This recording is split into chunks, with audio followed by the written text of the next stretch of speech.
Saúdo a igreja com a paz do Senhor Jesus. Que alegria, irmãos, estarmos reunidos para tratarmos juntos de mais uma aula de nossa Escola Bíblica Dominical. Nesta feita, estamos tratando sobre a revista Juvenis da CPAD, Casa Publicadora das Assembleias de Deus. E nós, nesse momento, estaremos adentrando a lição de número 3, onde estaremos falando sobre as 7 estrelas e os 7 castiçais.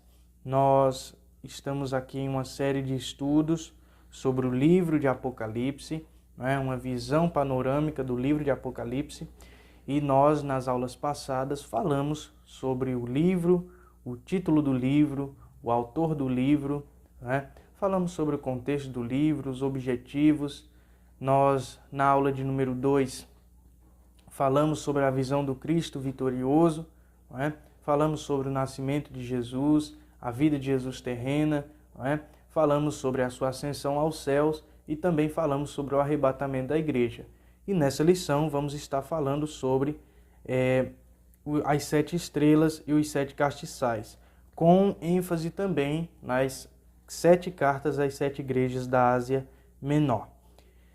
Vamos fazer a leitura do texto áureo, se encontra no capítulo 1 de Apocalipse, verso 20, diz assim: o mistério das 7 estrelas que viste na minha destra e dos 7 castiçais de ouro. As 7 estrelas são os 7 anjos das 7 igrejas, e os 7 castiçais que viste são as 7 igrejas. Eu quero chamar a sua atenção para a nossa leitura bíblica em classe, e eu vou me distanciar um pouco desta versão Almeida Revista e Corrigida, por sinal uma versão maravilhosa da Bíblia Sagrada. Porém, eu quero fazer essa leitura com a versão NVT, Nova Versão Transformadora.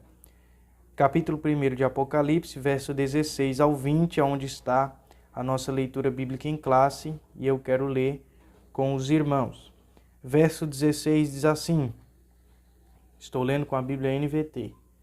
Na mão direita tinha 7 estrelas, e de sua boca saía uma espada afiada de 2 lados. A face brilhava como o sol em todo o seu esplendor. Quando o vi, caí a seus pés como morto. Ele, porém, colocou a mão direita sobre mim e disse: não tenha medo, eu sou o primeiro e o último. Sou aquele que vive, estive morto, mas agora vivo para todo sempre, e tenho as chaves da morte e do mundo dos mortos. Portanto, escreva o que viu, tanto as coisas que estão acontecendo agora, como as que acontecerão depois.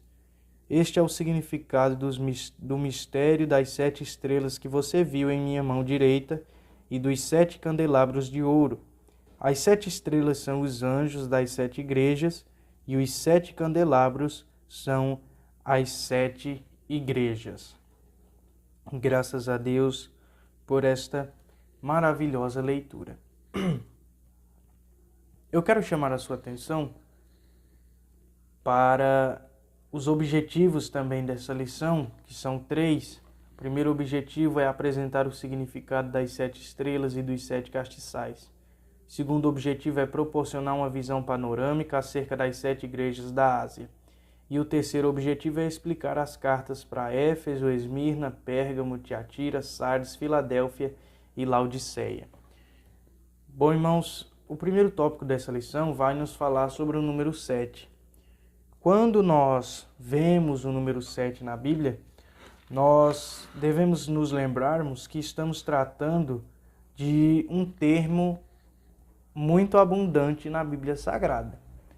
Os irmãos que são amantes de Bíblia Sagrada e leem a palavra de Deus sabem que o termo 7 sempre apareceu na Bíblia. A exemplo, no 7º dia Deus descansou, conforme Gênesis capítulo 2, versículo 2 ao 3. 7 anos de trabalho de Jacó a Labão, as 7 vacas gordas, as 7 vacas magras ali do tempo de José. No Apocalipse tem 7 trombetas, 7 castiçais, 7 igrejas, 7 espíritos, 7 estrelas, 7 selos, 7 taças. Então, é muito aparente. Só para os irmãos verem, na Bíblia ACF, na versão da Bíblia ACF, Almeida Corrigida Fiel, o número 7 é citado em cerca de 375 versículos. Olha aí. Então é um número muito aparente, é um número abundante na Bíblia Sagrada que sempre aparece e tem sempre um significado de perfeição. Quando nós vemos a cultura hebraica, esse número 7, ele representa exatamente isso, uma perfeição, uma completude, um descanso, não é? Então, esse é o significado do número 7 na Bíblia, também chamado número de Deus, né? O número da perfeição. Bom, então já falamos sobre o conceito, né, do número 7, e agora vamos um pouco falar sobre as 7 igrejas, conforme está no verso 16 do capítulo 1 de Apocalipse.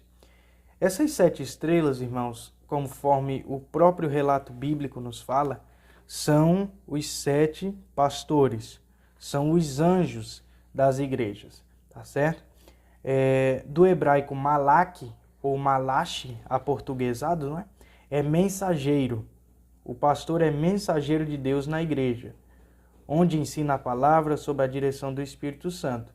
Então, as 7 estrelas são os 7 pastores. É isso que Jesus mostrou ao seu servo apóstolo João quando vê essa visão. Então, as 7 estrelas são os 7 pastores. E os 7 castiçais, do versículo 12, do mesmo capítulo 1 de Apocalipse, são as igrejas. Então, isto eu falei, se não me engano, na primeira aula, que eu falei que as estrelas são os pastores e os castiçais, os candelabros, são as igrejas. O castiçal de ouro, irmãos, ele simboliza a santidade da igreja, né? Os irmãos que conhecem hermenêutica sabem que o metal ouro, ele representa pureza, representa santidade, né? Representa obra divina e etc. Tá? Conforme Efésios 5, 26 e 27, eu quero chamar a sua atenção para esse versículo. Se possível, abram as Bíblias e vamos acompanhar este verso. E diz assim: a fim de torná-la santa, eu estou lendo na NVT, tá certo? Purificando-a ao lavá-la com água por meio da palavra. E o verso 27, assim o fez para apresentá-la a si mesmo como igreja gloriosa, sem mancha, ruga ou qualquer outro defeito, mas santa e sem culpa. Então o castiçal de ouro simboliza a igreja, simboliza uma igreja santa, simboliza uma igreja sem pecado, sem mácula, certo? O saudoso pastor Severino Pedro da Silva, no seu livro Apocalipse, versículo por versículo, no verso 12, ele diz assim: na visão de João, os castiçais representavam as igrejas, que agora era a luz do mundo. Mateus 5,13, né? Apesar de ter o castiçal da antiga aliança 7 braços, mesmo assim eram ligados por uma só peça, o pedestal. Israel, mesmo dividido geograficamente em 12 tribos, contudo, eram ao mesmo tempo unidos por um só pedestal, a lei do Senhor. Na nova aliança, o Senhor Jesus interpretou para João que os 7 castiçais representam as 7 igrejas, certo? Então, nós podemos ver aqui que os castiçais, eles são de ouro, eles representam a igreja, e nesse caso o ouro simboliza a santidade da igreja, conforme Efésios 5, 26 e 27, certo? O castiçal também, irmão, simboliza o Espírito Santo, porque o Espírito Santo ilumina a igreja, ele aquece a igreja, né? E no castiçal é usado o quê? O fogo, não é? É usado a chama, o azeite. E o fogo e o azeite, são símbolos do Espírito Santo operado na sua igreja, certo?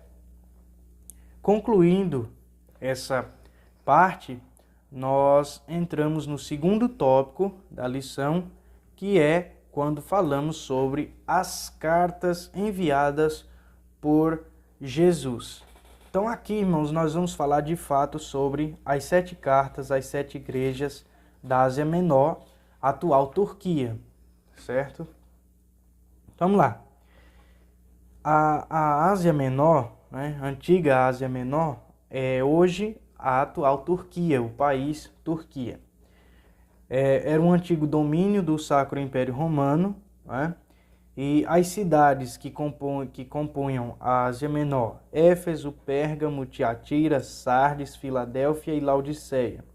Essas cidades eram próximas e tinham no máximo 100 quilômetros de distância uma da outra. As mesmas não existem mais. Essas cidades não existem mais.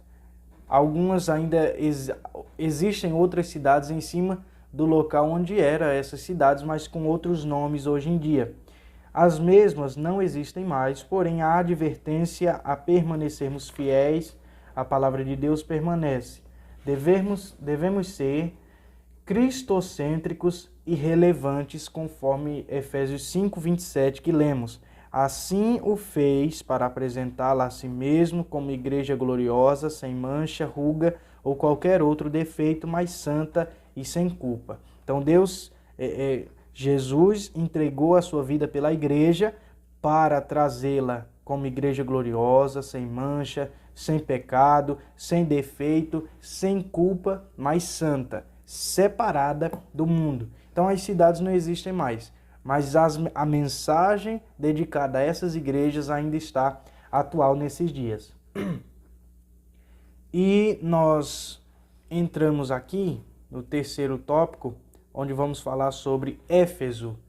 Éfeso era uma cidade rica, multicultural, idólatra, e podemos caracterizá-las também como centro da prostituição espiritual, centro de uma grandiosíssima idolatria que havia naquela localidade. Para essa explicação, eu quero fazer as minhas palavras com base no livro do saudoso pastor Severino Pedro da Silva, no seu livro Apocalipse, versículo por versículo, e ele diz assim: Éfeso, o nome significa desejado. A cidade de Éfeso se encontrava no pequeno continente da Ásia Menor. Esta era a capital da província romana da Ásia. Então, o templo que tinha na cidade de Éfeso, da deusa Diana, é considerado uma das 7 maravilhas do mundo antigo. Pelo menos 2 vezes, Paulo esteve nessa cidade. Isso está registrado em Atos, capítulo 18, verso 19 e capítulo 19, verso 1.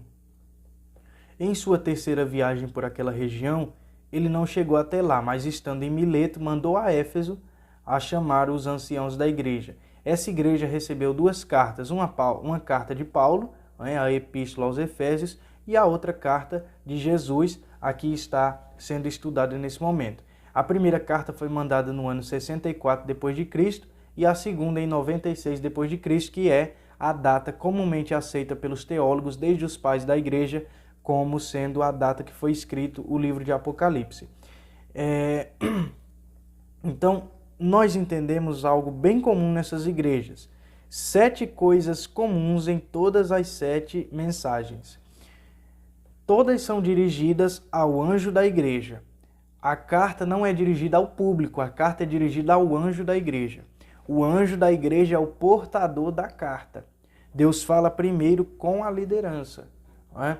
Deus fala primeiro com o dirigente da igreja, com o pastor da igreja. É ele que está à frente do rebanho do Senhor. Outra coisa comum é cada mensagem tem uma descrição abreviada daquele que a envia, tirada da visão de Cristo glorificado, no primeiro capítulo. Então, cada mensagem tem uma descrição abreviada, né, que fala um pouco sobre Jesus, nós podemos analisar. Vejam aí, capítulo de número 2 de Apocalipse, verso 1, quando fala sobre a igreja de Éfeso, diz assim: escreva esta carta ao anjo da igreja em Éfeso.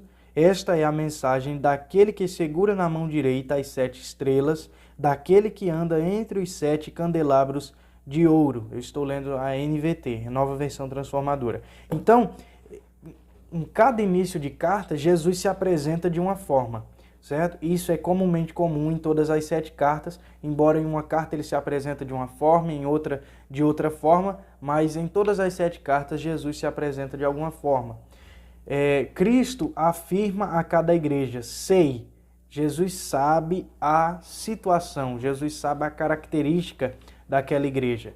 Todas as mensagens têm ou uma palavra de louvor ou censura. Então, todas as mensagens têm ou uma mensagem de louvor para eles, tem uma mensagem de agradecimento, de honra, não é? Ou uma mensagem de censura. A exemplo dessa igreja de Éfeso, que nós vamos falar mais para frente, que ela era a igreja do amor decadente. Inclusive, tem um vídeo aqui no canal que eu falo sobre a igreja de Éfeso e eu trago informações a mais sobre esta igreja.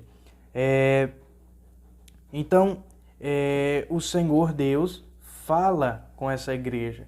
Ele sempre traz ou uma palavra de louvor ou uma palavra de censura em todas as 7 cartas das 7 igrejas.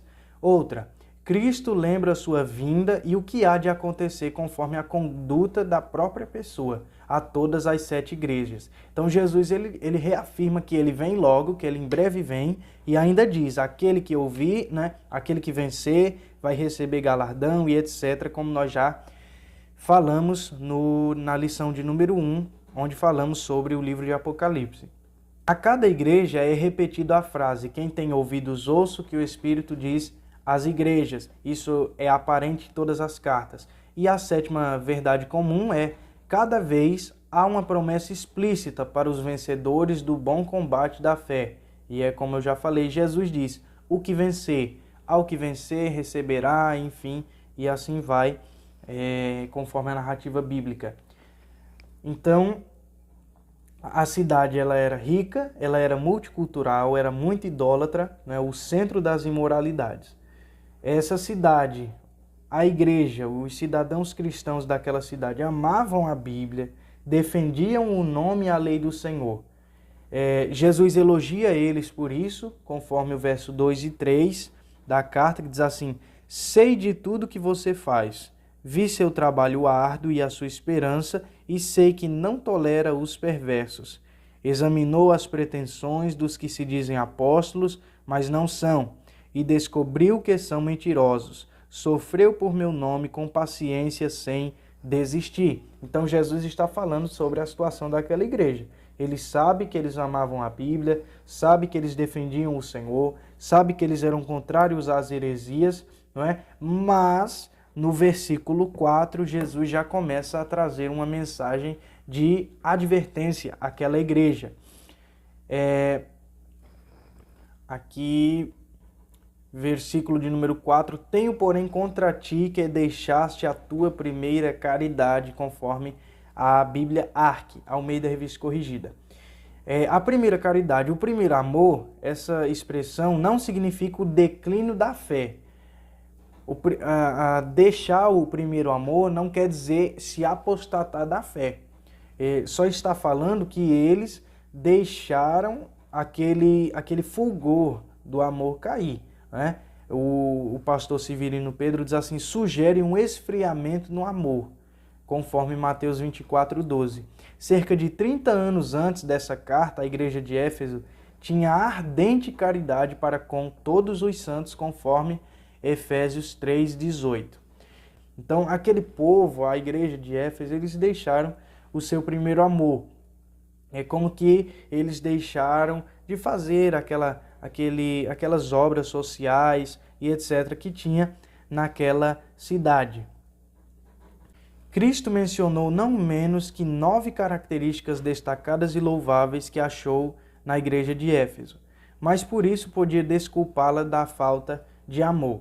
Apesar de qualquer esforço ou de qualquer grau de sinceridade, gravíssimo é o nosso estado espiritual se nos falta o amor. Conforme 1 Coríntios 13, ainda que tivesse o dom de profecia e conhecesse todos os ministérios e toda a ciência, e ainda que tivesse toda a fé de maneira tal que transportasse os montes, e não tivesse amor, nada seria. Então, o amor é a base de tudo, e Jesus está dizendo, olha, vocês são bons, vocês são fiéis, vocês são verdadeiros, mas vocês deixaram o primeiro amor. Tipo, é como se eles tivessem se esfriado um pouco, não na fé, não caíram na fé, mas é como se perderam um pouco os ânimos, para ir fazendo a obra. Por muito tempo, o castiçal de Éfeso se manteve em pé, Deus estava lhe dando uma oportunidade para arrependimento.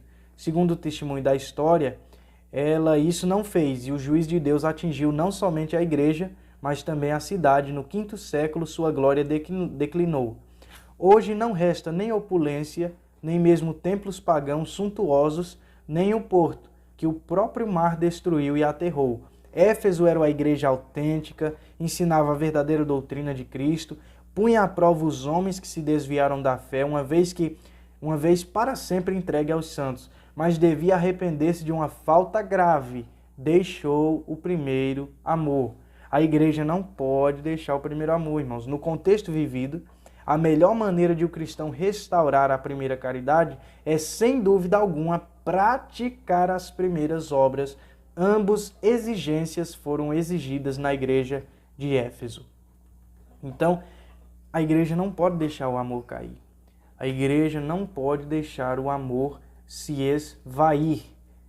A Bíblia diz, ainda que eu tivesse todos os dons, se eu não tivesse amor, nada seria. Vamos à carta à igreja de Esmirna, do capítulo 8 até o capítulo 11, do versículo 8 ao versículo 11 do capítulo 2 de Apocalipse, também chamada Cidade Perfume, sofriam uma grande perseguição devido à idolatria da sociedade. Ao negar adorarem o imperador, eram presos, tinham os bens confiscados, forçados a viver em extrema pobreza. Então esse é o contexto da igreja de Esmirna. A igreja de Esmirna estava em constante perseguição. A igreja de Esmirna vivia segundo um problema grandiosíssimo sobre constante dificuldade. O nome Esmirna significa mirra. A palavra é usada 3 vezes nos evangelhos, Mateus 2:11, Marcos 15:23 e João 19:39. De acordo com H. Lockyer, o nome descreve bem a igreja perseguida até a morte, embalsamada nos perfumes prévios de seu sofrimento, tal como foi a igreja de Esmirna. Foi a igreja da mirra ou amargura. Entretanto, foi agradável e preciosa para o Senhor. Esmirna também é famosa por ser a terra natal de Homero, o poeta cego da mitologia grega, e como lar de Policarpo, bispo de Esmirna, que no caso era o anjo daquela igreja, daquela cidade.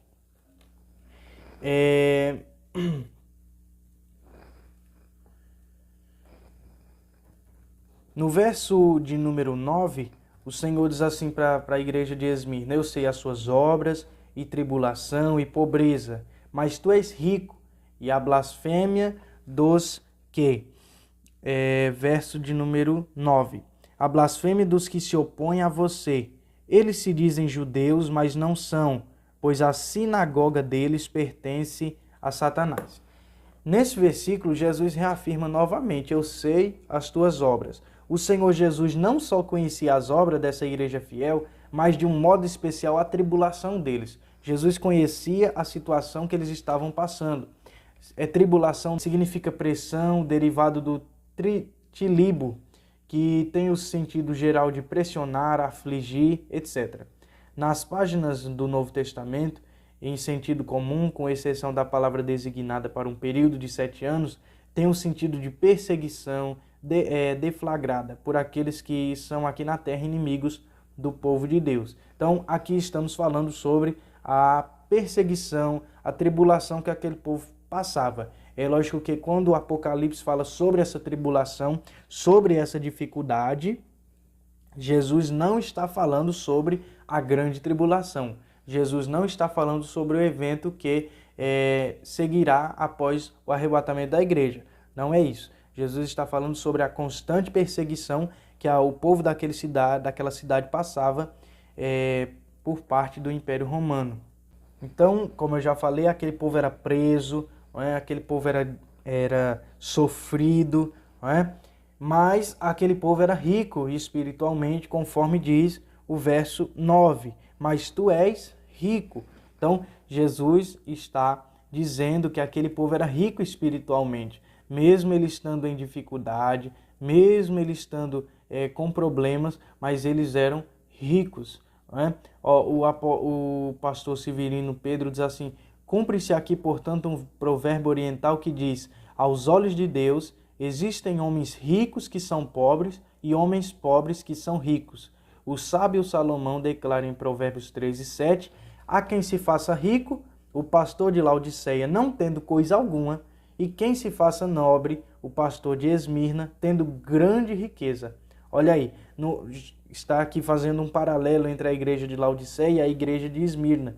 A igreja de Laodiceia, eles eram riquíssimos. Era uma igreja onde tinham doutores, médicos e etc., doutores da lei, e eles eram riquíssimos, de fato, tinham muito poder econômico, mas eram pobres espiritualmente. E a igreja de Esmirna eram pobres financeiramente, mas eram riquíssimos espiritualmente. É isso que Jesus está falando para aquele povo. Não tendo coisa alguma, olha aí, o povo de Esmirna não tinha nada, não tinham nenhum recurso financeiro, mas tinham grande riqueza espiritual. O doutor Russell Norman Champlin observa que aqueles crentes de Esmirna eram pobres, mas não porque não trabalhassem, sendo essa a causa mais comum da pobreza de modo geral, mas devido às perseguições que sofriam. Então aquele povo ele não era pobre porque não trabalhava, não era pobre porque não tinha capacidade de trabalhar, porque não podiam trabalhar ou porque eram preguiçosos. Era porque o Império Romano fazia confisco dos bens daquela igreja e eles viviam em extrema dificuldade, em extrema pobreza. Não é? Mas a Bíblia afirma categoricamente que eles eram ricos espiritualmente. Jesus está dizendo que Jesus diz que elogia eles porque eles se opõem aos judeus, eles se opõem aos hereges, não é? Que falavam contra a igreja de Cristo. Não é? Então Jesus aqui está falando para a igreja de Esmirna, mesmo que vocês estejam em constante perseguição, em constante dificuldade, mas permaneçam fiéis, porque vocês são ricos espiritualmente e se continuarem desta forma, mesmo sofrendo prisões, mesmo sofrendo confisco de bens, vocês serão salvos. Esta é a principal mensagem de Cristo à igreja de Esmirna. Passando para a igreja de Pérgamo, nós vemos que aqui era uma igreja sofrida também pelo fato da cidade de Pérgamo ser o trono, o epicentro da idolatria.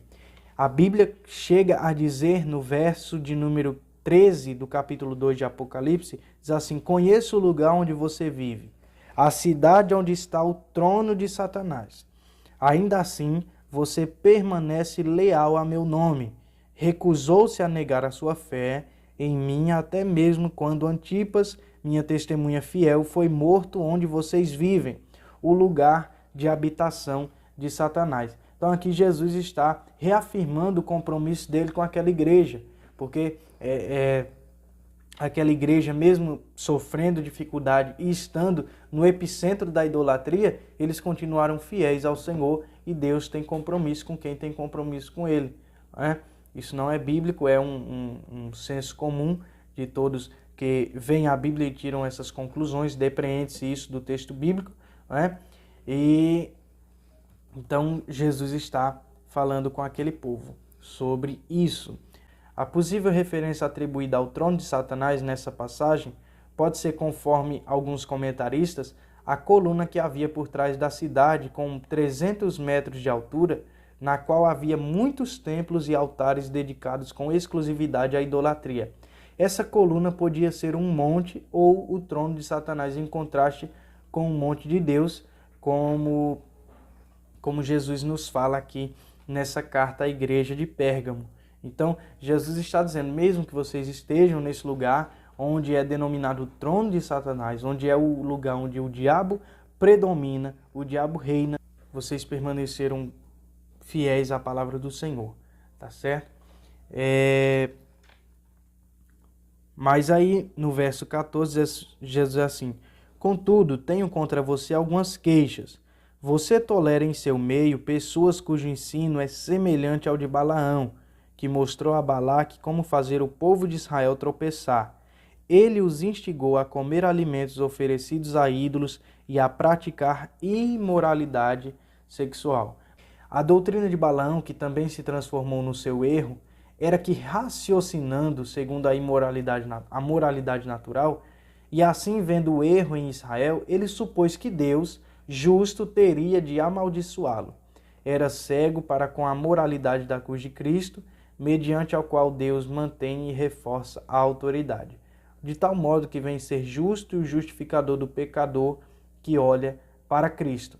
A igreja de Pérgamo estava tolerando no seu meio pessoas que ensinavam essa doutrina. E Jesus tem isso contra a igreja de Pérgamo. O verso 15, Jesus vai falar aqui sobre o ensino dos nicolaítas. De igual modo, há entre vocês alguns que seguem o ensino dos nicolaítas. Essa doutrina, a doutrina de Balaão, é semelhante à doutrina dos nicolaítas, conduzindo a um rebaixamento do padrão moral. Algumas traduções trazem: tens lá os seguidores dos nicolaítas, o que aborreço. De qualquer forma, declara M.S. Novas, no versículo 6 do capítulo 2, está bem claro o juízo do Senhor. A acomodação da igreja com o mundanismo de hoje, que amortece a sensibilidade moral e doutrinária de tantas igrejas, teve, pois, sua repreensão na igreja de Pérgamo, pois é tanto presente como escatológica. Isso é a realidade bíblica, isso é a realidade da igreja de Pérgamo. Eles aceitavam não somente as pessoas que ensinavam o ensino de Balaão, mas também aceitavam os nicolaítas, os quais ensinavam todo tipo de imoralidade espiritual. E quantas igrejas hoje nós vemos nessa situação? Assim como a igreja de Pérgamo estava naqueles dias, muitas igrejas também estão hoje. Vamos falar agora sobre a igreja de Tiatira. O nome significa sacrifício de trabalho. A cidade de Tiatira se encrava no pequeno continente da Ásia Menor, no fértil vale do rio Lico, a cerca de 59 quilômetros a sudeste de Pérgamo, na estrada que ia para Sardes. Ficava a pequena, mas crescente e rica Tiatira. Esta carta, a então próspera igreja, foi mais longa em conteúdo de todas as cartas do Apocalipse. Maior, porém, é a mensagem nela contida e também das mais severas. As cartas que Jesus mais traz advertência para as igrejas é a carta de Esmirna. E nós chegamos aqui, irmãos, ao verso de número 20, que é a principal queixa à igreja de Tiatira. Veja aí o verso número 20. Contudo, tenho contra você uma queixa. Você tem permitido que essa mulher, Jezabel, que se diz profetiza, faça meus servos se desviarem. Ela os ensina a cometer imoralidade sexual e a comer alimentos oferecidos a ídolos. A carta à cidade de Tiatira, ela é uma das cartas mais severas. É uma das cartas com a mensagem mais séria para as igrejas. Porque o contexto da cidade de Pérgamo era uma cidade rica, era uma cidade em constante crescimento, porque o comércio era muito forte. Porém, essa cidade tinha um problema grandiosíssimo: deixar que uma falsa profetisa ensinasse todo tipo de imoralidade sexual dentro da igreja. Sobre isso, o pastor Severino diz assim: a palavra Jezabel significa montão de lixo. Aparece pela primeira vez nas escrituras como pessoal de uma princesa. Ela tinha crescido em Tiro, na cidade portuária fenícia. Seu pai, rei Etbaal, era também sacerdote de Astarote e sacrificava a Baal. E por conseguinte, tornou-se a esposa de Acabe, rei de Israel. Esta ferina rainha tombou morta no vale de Armagedon. A Jezabel do Antigo Testamento é citada como protótipo de pecado, como eu já falei, é uma alusão, não é que é a Jezabel de fato, ou uma mulher que tinha o mesmo nome que Jezabel do Antigo Testamento. A Jezabel do presente texto trata-se de uma pessoa e não apenas uma figura ou personificação do mal. A passagem fala claramente de uma pessoa pelo uso do pronome ela, tá certo? Então, era uma pessoa, não quer dizer que essa pessoa tinha esse nome, certo? Acredita-se, pode ser, que esta Jezabel deveria ser a mulher do pastor daquela igreja. Então, Jesus, lembrem-se que as cartas é para o pastor. A carta é direcionada ao pastor. Então, Jesus está falando que essa profetisa estava ensinando todo tipo de heresias, estava cometendo imoralidade sexual com os membros daquela igreja, e Jesus está falando que tem contra eles isto, não é? Jesus diz que ela sofrerá doente numa cama, e todos os que cometeram adultério contra ela. Jesus ainda diz que vai matar os filhos dela, e etc. Eu não estou comentando, irmãos, quero pedir perdão se eu estou falando muito rápido, porque o tempo é pouco e é muito conteúdo para a gente falar. Mas eu acredito que os irmãos estão entendendo que eu estou falando aqui um pouco do contexto das igrejas e as principais dificuldades que aquelas igrejas tinham. Caminhando, irmãos, para a igreja de Sardes. Sardes significa em grego príncipe de gozo. A cidade de Sardes se encontrava-se no pequeno continente da Ásia Menor. Essa era a capital do antigo reino da Lídia. Originalmente, Sardes foi uma fortaleza poderosa, mas Ciro, o rei da Pérsia, derrotou essa cidade e outras das redondezas. Ali, por ocasião em que essa carta estava sendo escrita, achava-se essa igreja em situação espiritual extremamente melindrosa. Verso de número 1. Esta parte aqui me chama a atenção. Sei de tudo que você faz. Você tem fama de estar vivo, mas está morto. Jesus está falando para o pastor da igreja. Você tem fama que está vivo, mas está morto. Desperte, fortaleça o pouco que resta, pois até mesmo isso está quase morto. Olha aí. Então o povo, o pastor daquela igreja estava em constante morte. Não somente moral, mas espiritual. Jesus está dizendo aqui, desperte, fortaleça o pouco que resta, pois até mesmo isto está quase morto. Isso aqui trata da moralidade dele, do caráter. Vejo que suas ações não atendem aos requisitos do meu Deus. Lembre-se do que ouviu e no que acreditou no princípio. Agarre-se a isso com firmeza. Arrependa-se. Se não despertar, virei subitamente até você como um ladrão. Aí verso 4. Há alguns em Sardes, no entanto, que não mancharam suas roupas com o mal. Eles andarão comigo vestidos de branco, pois são dignos. O vitorioso será vestido de branco. Jamais apagarei seu nome do livro da vida e confirmarei diante de meu Pai e de seus anjos que ele me pertence. Quem tem ouvidos para ouvir, ouça que o Espírito diz às igrejas. Então Jesus está trazendo uma constante mensagem para que aquele anjo daquela igreja, o pastor daquela igreja, se voltasse, se arrependesse. Os irmãos percebem que todas essas cartas estavam falando sobre arrependimento. Jesus está falando, mesmo que vocês sejam fiéis, mesmo que vocês sejam bons, mas ainda tem alguma coisa. E Jesus é aquele que anda no meio da igreja, ele conhece as dificuldades do povo dele. Jesus ainda diz assim, olha isso, lembre-se do que ouviu e no que acreditou no princípio. Agarre-se a isso com firmeza, arrependa-se. Então Jesus está trazendo aqui a situação daquela igreja, a situação do pastor daquela igreja. Aquela igreja estava em morte espiritual. O pastor da igreja estava sendo desonesto, estava com falta de moralidade, era uma pessoa sem caráter, mas Jesus está dizendo, volta-te, arrependa-se porque eu ainda estou dando tempo.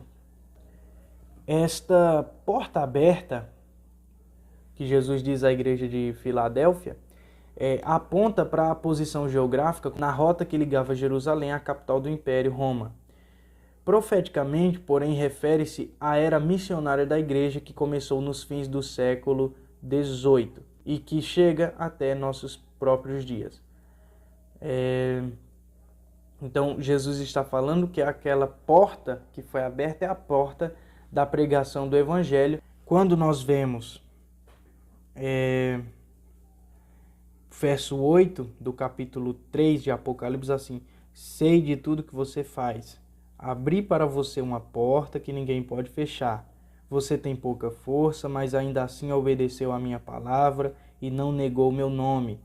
Veja, obrigarei aqueles que pertencem à sinagoga de Satanás, os mentirosos que se dizem judeus, mas não são, a virem, prostrarem-se a seus pés e reconhecerem que amo você, porque obedeceu a minha ordem para perseverar.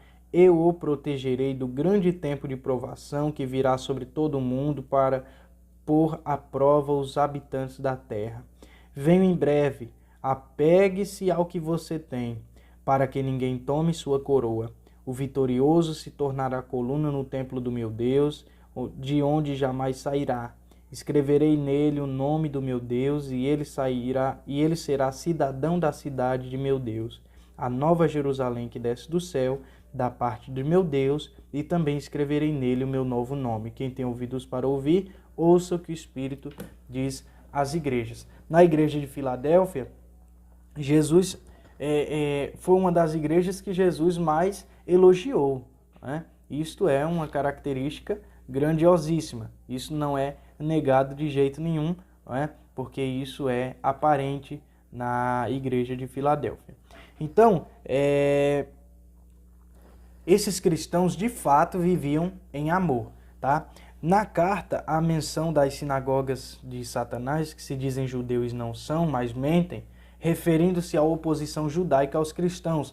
O povo judeu que estava naquela cidade, eles se opunham aos cristãos, né? Eram opositores à igreja, mas Jesus prometeu que eles se prostrariam aos pés desses humildes irmãos, reconhecendo que o Senhor os ama. Então, Jesus está dizendo, mesmo que porque você obedeceu a palavra de Deus, não negou meu nome, Jesus vai obrigar a eles a virem, prostrarem-se a seus pés e reconhecerem que amo você. Então Jesus reafirma o compromisso deles com aquela igreja por causa da fidelidade deles. Essa igreja, eles eram pobres, não é? Eles eram pobres monetariamente falando, economicamente, mas eles eram ricos aos olhos de Deus, aos olhos de Jesus, pois Deus se agradava deles, da fidelidade deles à palavra do Senhor, e eles tinham um favor de Deus. E eles não faziam adaptações para se acharem bem, se acharem alegres e etc., como hoje fazem. Eu achei interessante que o comentarista da lição, ele diz: hoje, enquanto muitos procuram adaptar a Bíblia aos seus desejos e comodidades, os cristãos de Filadélfia zelavam pela pureza das Escrituras. Jesus prometeu livrá-los da tentação do tempo do fim. Jesus gostou tanto dessa igreja, Jesus achou tão bom essa igreja que ainda disse que livraria não somente aquela igreja, mas toda a igreja da grande tribulação. Jesus prometeu livrá-los da tentação do tempo do fim, abrir uma porta que jamais se fechará e dar-lhes uma coroa que jamais será roubada, o bem mais precioso, a comunhão eterna com Ele. Passando para a última carta à igreja de Laodiceia. Essa igreja estava em uma cidade muito rica, uma cidade com muitos hospitais. O primeiro hospital de oftalmologia estava nessa cidade. Inclusive, eu tenho um vídeo que fala sobre a igreja de Laodiceia, os irmãos podem acompanhar. Mas aquele povo era arrogante, eles viviam de aparências. Os cristãos eram mornos e sem fervor espiritual, ao ponto de se tornarem cegos perante a sua deplorável condição espiritual. Era uma igreja encantada com a riqueza, cultura pagã e demais ilusões desse sistema mundano. Ela dizia: de nada tenho falta, quando lhe faltava o mais importante. Então Jesus, por amor, os repreende e ordena que se arrependam, a fim de que não fossem vomitados de sua boca. Para isso, precisariam buscar nele as verdadeiras riquezas, viver em santidade e curar-se da cegueira espiritual. Aquele povo dizia que era rico, aquele povo dizia que tinha capacidade, que poderia fazer tudo, que não necessitava de nada. Então Jesus chama aquele povo para o arrependimento.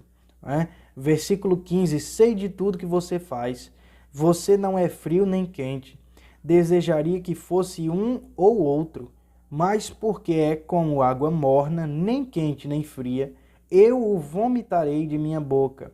Você diz: rico sou e próspero, não preciso de coisa alguma, e não percebe que és infeliz, miserável, pobre, cego e está nu. Eu o aconselho a comprar de mim ouro purificado pelo fogo, e então será rico. Compre também roupas brancas para que não se envergonhe de sua nudez, e colírio para aplicar nos olhos, a fim de enxergar. Então Jesus utiliza, é como se Jesus estivesse dizendo assim: vocês não são tão ricos, compre o ouro que eu lhes vendo, compre o ouro que eu posso lhes vender. Jesus ainda utiliza a situação daquela cidade ter o hospital oftalmológico e diz assim: compre colírio para vocês aplicarem nos olhos, a fim de vocês enxergarem, mas é o meu colírio, não é o colírio que vocês têm aí. Então Jesus ele fala sobre essa arrogância, essa prepotência do povo de Laodiceia e ordena que eles venham se arrepender. Olha aí, eu corrijo e disciplino aqueles que amo. Por isso, seja zeloso e arrepende-te.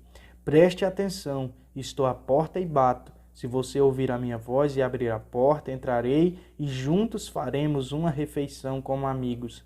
O vitorioso se sentará comigo em meu trono, assim como eu fui vitorioso e me assentei com meu Pai em seu trono. Quem tem ouvidos para ouvir, ouça o que o Espírito diz às igrejas. E aqui Jesus fecha a série das 7 cartas, trazendo uma série de advertências. Querido irmão, esse vídeo ficou um tanto longo, mas eu creio que o Espírito de Deus falou ao seu coração e o irmão professor e os irmãos alunos que estão assistindo esse vídeo podem ter aprendido também a palavra do Senhor. Que Deus, a cada aula, a cada lição, possa trazer conhecimento à sua vida para que você possa obedecer à palavra de Deus e ser fiel ao Senhor em tudo, pois a fidelidade é o que mais agrada a Deus em nossa vida. Deus abençoe, eu vou ficando por aqui. Peço que a bênção do Senhor esteja sobre a sua vida e na próxima aula estaremos juntos tratando sobre a lição de número 4, as bem-aventuranças do Apocalipse, e vamos continuar destrinchando o livro de Apocalipse. Deus abençoe, a paz do Senhor.